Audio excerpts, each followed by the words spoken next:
picked up and detained without trial at that time. So, what other option did Kenyans have? Then after that, the arbitrary arrests, people are being arrested, shoved in, just truly charged with treason. 6 weeks at GSU headquarters, where you're being taken out, interrogated, under duress. They put you there on the wall, tell you that if you don't speak now, you are dead. And then they pull the trigger and you hear, tap! You think they'll shoot you. Like bring you back. They'll take you and put you down and hit you in the most painful part of your body. And then you're going to speak. If you don't speak, you're dead meat. After that, take you to commit. And you spend there 6 months trial. You're staying there with those other people who have been condemned. All that. Similar experience on when, and it's all chronicled in the book there. As a guest of His Majesty's government. So many other Kenyans spent days, years there. But before that, was in Yonga House torture chamber, which we will open one day and make it a monument for people to see. Go down to the dungeons of Yonga House chambers. Other people did not survive it. Some are being taken up to the 23rd story of the Yonga House, thrown out through the window, and said that they committed suicide. Some people have forgotten this. So many of our youth today don't know what happened in this country. They don't know. They call themselves hustlers. Because they don't know. There's ignorance, and it actually serves the interests of the regime in power to suppress these historical facts. But these are facts which need to be known. We are not here because of generosity of some other people. It was because people suffered so that Kenyans can enjoy the freedom that they have today. And if it is not protected, we are likely to go back to where we came from.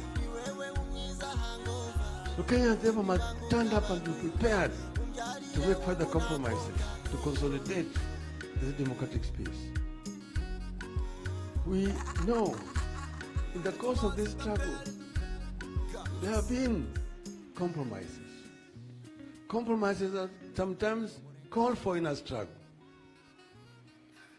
We have had to, the left, as Pascal told you, has sometimes to make compromises with the right, so that you can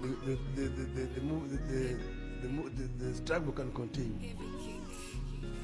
The Italian leader of the Communist Party, Palmiro Togliatti, talked of compromiso historical compromise. When sometimes the left compromises with the right in order to be able to advance forward. But that does not mean that you surrender or you compromise your principles.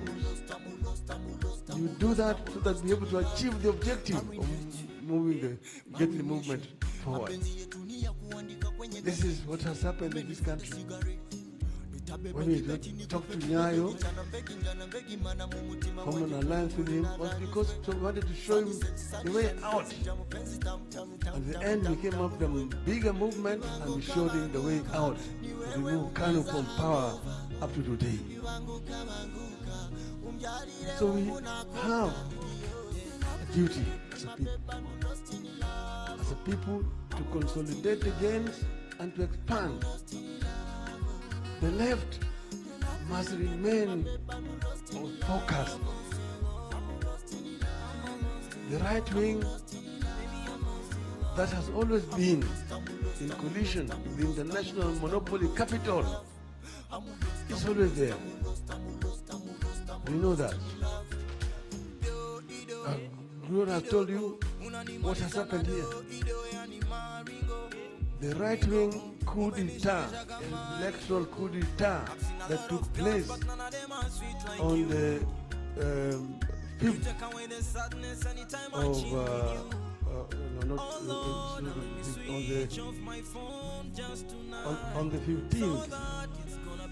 on the 15th of August. You saw the chairman of the electoral commission running like a thief to go and announce the results, and the bigger part of the commission saying, no, these are not the results. The international community cannot condemn that kind of action. Why? Because they knew what was happening. It can only happen in Africa. It cannot happen in Europe. It cannot happen in the United States. It is only here is where the chairman of the electoral commission goes alone with the chairman of 7 commissioners. But he goes alone there to announce the results, and then they say he's the hero of the day. Instead of saying he's the devil of the day. So you have a job to do. What option do you have? One of them is not surrender. Surrender is not in our vocabulary.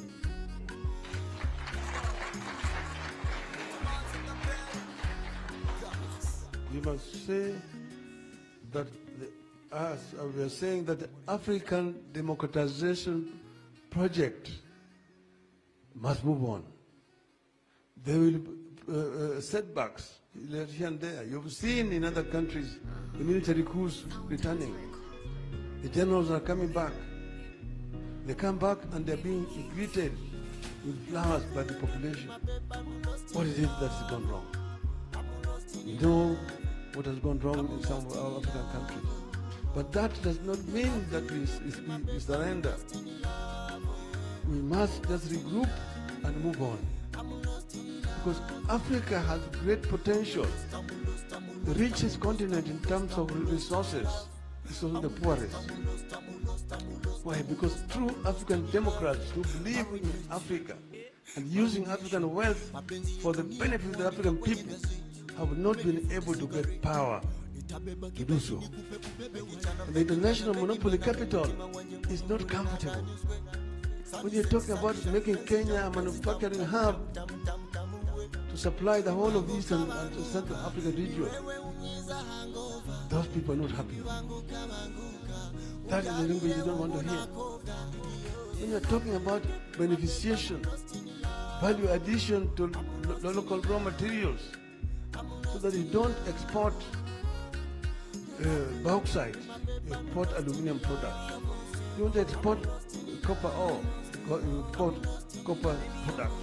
You don't export iron ore, you export steel. You don't export as a coffee seeds, you stop processed coffee, and so on and so forth. That is going to competition against the national monopoly capital. And that is the problem that we're going through. That is the reason why they don't want us to go in there. But we cannot forever remain servants of international monopoly capital. Africa must rise up. And there is a solution to this. The solution to this. Those stooges don't look at this, what's happening here. This basically stooges have been used. But if this does not work, this other one will work. And we know what will work. That's why we are saying that comrades, there's still work to do. It is work in progress. Comrades must come together, gather together and move forward. Victory is coming. Victory is certain. We have arrived when those days when the land was 4 fierce. The lion had the claws and the teeth to bite. We were able to confront that lion. Now we have got Simba Kibogoyo. We will move on. We will move on as a people of Kenya. And I'm certain that eventually the people of Kenya will succeed. Those days, we stood up against Nyayo. And you remember we were singing, Nipigwe teke